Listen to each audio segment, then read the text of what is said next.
All right, I'm Jason Whitlock. He's Marcellus Wiley. That dude. Yes, sir. All right, welcome to Speak for Yourself, the most fearless show in sports. Coming up, we'll tell you if the Steelers drama is really over now that Antonio Brown is gone. And an hour from now, we'll get into Ezekiel Elliott's demand to be paid more than Todd Gurley. But we start today with Andrew Luck.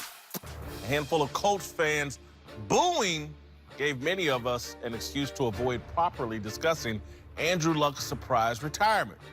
I raised my hand and plead guilty. Even though I had no problem with the boos, they did make me more reluctant to take a critical look at Luck's decision and career.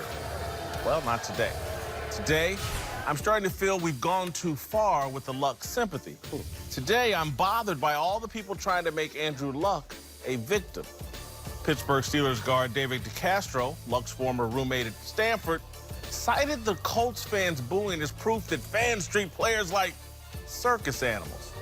Packers quarterback Aaron Rodgers described the treatment of Luck as a little bit disgusting. Stop it. 15 seconds of boos does not erase 15 years of loud cheering for Andrew Luck. Because of his athleticism and gift to play quarterback, Andrew Luck has been worshipped and catered to since junior high. Most elite athletes have been. Hell, I led my high school to its first football state championship in 1984. Get the limo. Earned a mid-major scholarship and lost my damn mind. It literally took me 5 years to recover from the sense of entitlement. It wasn't until I abandoned my identity as a football player that I rediscovered self-awareness. Get him, Whitlock. Only delusion and entitlement would make someone believe NFL players are treated like circus animals and that a few seconds of booing is disgusting. Elite athletes are worshipped, and the worship makes them overly sensitive to criticism.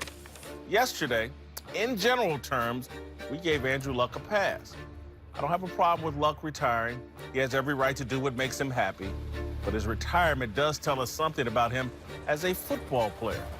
He played the game because he's good at it, not because of an intense love for it or an insatiable desire for competition. He was the wrong guy to replace Peyton Manning. Luck's lack of football passion made him a woefully inferior leader in comparison to Manning. You think Peyton Manning would injure his shoulder snowboarding? Football was too important to Manning to take those kinds of risks. You think the frustrating process of rehabilitation would make Manning tap out 2 weeks before the start of the season? Tap out. No way. I can't believe I'm saying this, but Uncle Jimmy said something profound on yesterday's show. Take a listen. Andrew Luck is the Dwight Howard of football.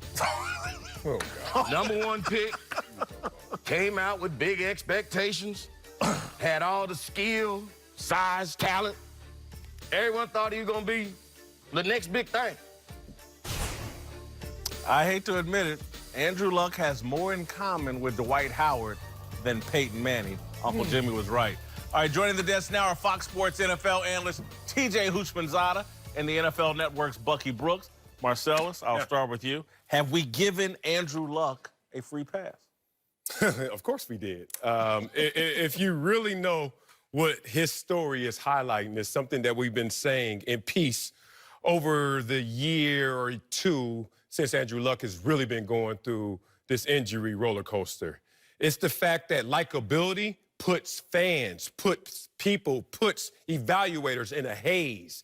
And because of that likability, nothing can be wrong. You can go through any hiccup, you can face any hurdle, and when Andrew Luck was facing those same adversities, we'll give him a pass. I highlighted 3 months ago about Andrew Luck snowboarding,